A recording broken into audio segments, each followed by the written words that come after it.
Guys, itong mga talatang na nagpapatunay na may mga sinumpa. Tara ating alamin kung sino at kung bakit sinumpa.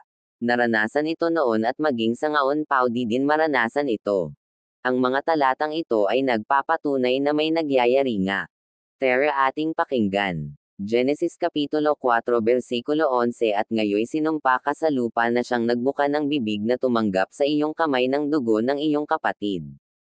Genesis Kapitulo 5 versikulo 29 At tinawag ang kanyang pangalan na Noe, na sinabi, ito nga ang aaliw sa atin tungkol sa ating gawa at sa pinagpag-alan ng ating mga kamay, dahil sa lupang sinumpa ng Panginoon.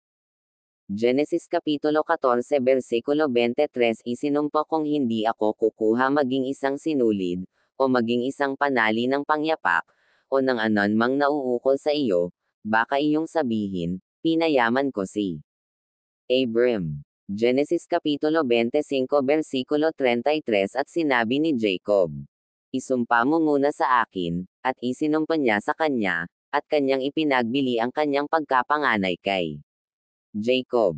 Genesis Kapitulo 26 versikulo 3 Matira ka sa lupaing ito, at ako'y sa iyo, at ikaw ay aking pagpapalain, sapagkat sa iyo at sa iyong binhi ay ibibigay ko ang lahat ng lupaing ito, at pagtitibayin ko ang sumpang aking isinumpa kay Abraham na iyong ama. Unang mga taga-Korinto Kapitulo 5 versikulo 10 Tunay nga hindi ang ibig sabihin ay sa mga mapakiapid sa sanglibutang ito, o sa mga masasakim at mga manglulupig, o sa mga mananambal sa dayos-diyosan. Sapagkat kung gayoy kinakailangang magsialis kayo sa sanglibutan, unang mga taga-Korinto Kapitulo 5 versikulo 11 Datapwat sinusulatan ko nga kayo, na huwag kayong makisama sa kanino mang tinatawag na kapatid, kung siya'y mapakiapid, o masakim, o mananambo sa dayos-diyosan, o mapagtungayaw, o manglalasing, o manglulupig, sa gayoy huwag man lamang kayong makisalo.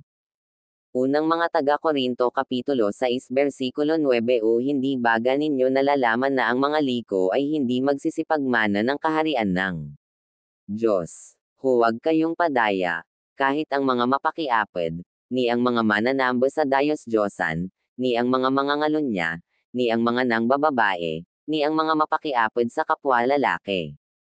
Unang mga taga-Korinto Kapitulo 8 versikulo 1 Ngayon tungkol sa mga bagay na inihain sa mga dayos-diyosan, nalalaman natin na tayong lahat ay may kaalaman.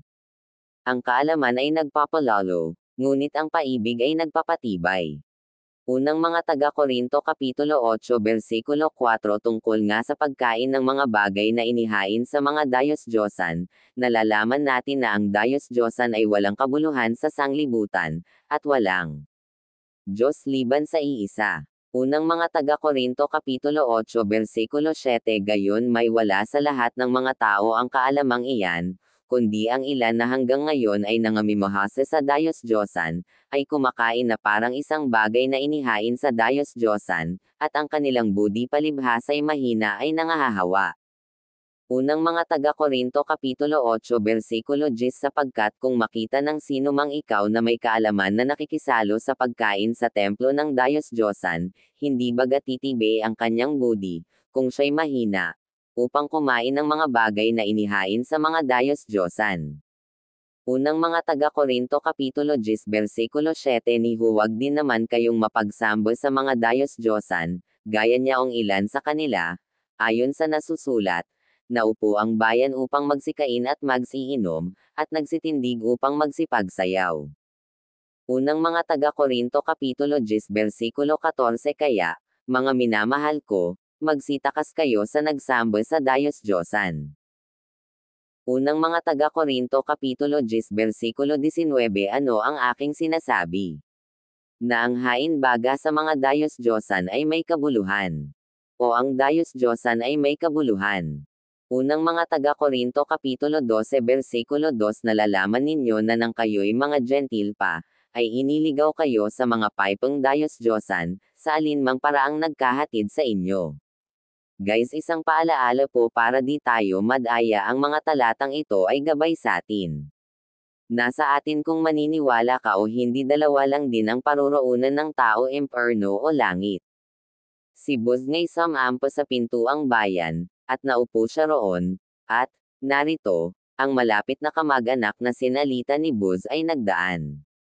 Sa lalaking yaoy sinabi niya, "Oy, Juan.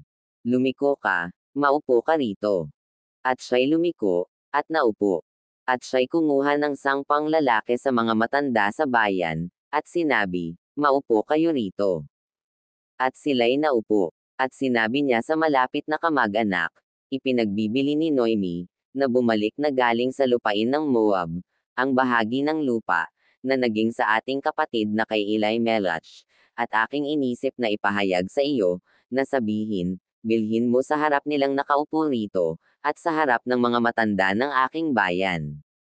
Kung iyong tatubusin ay tabyusin mo, ngunit kung hindi mo tatubusin ay saysayan mo nga, upang matalastes ko, sapagkat wala nang tatubos na iba paliban sa iyo, at ako ang sumusunod sa iyo. At sinabi niya, aking tatubusin.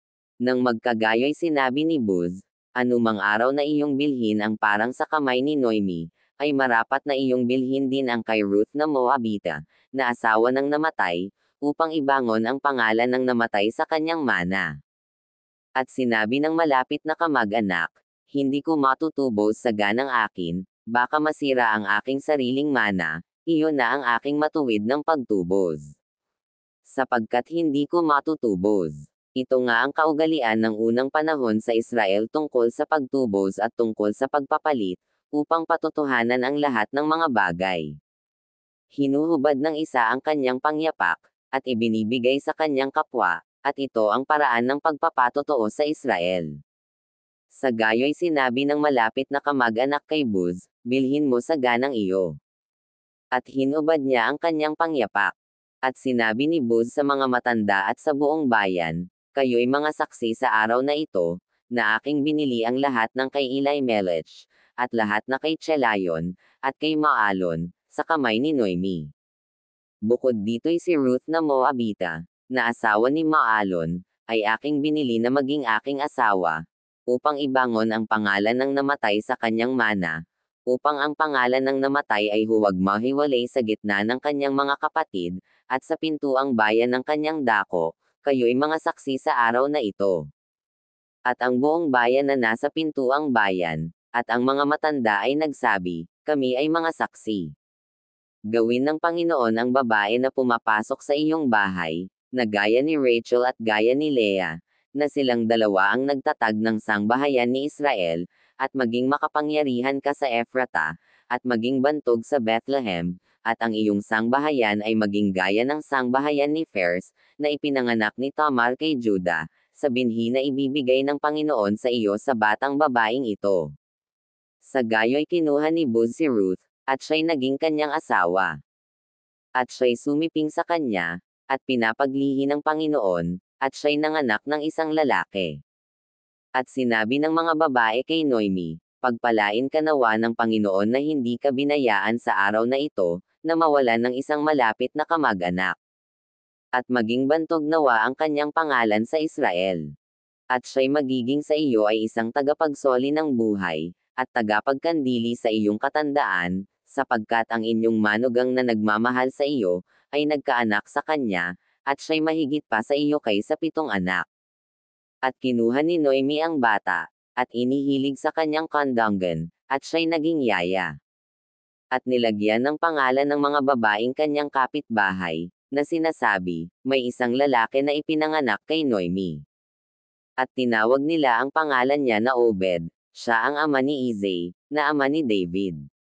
Ito nga ang mga lahi ni Phares, naging anak ni Phares si Hezron, at naging anak ni Hezron si Ram, at naging anak ni Ram si Aminadab, at naging anak ni Aminadab si Nahasen, at naging anak ni Nahasen si Salmon, at naging anak ni Salmon si Buz, at naging anak ni Buz si Obed, at naging anak ni Obed si Isai, at naging anak ni Isai si David.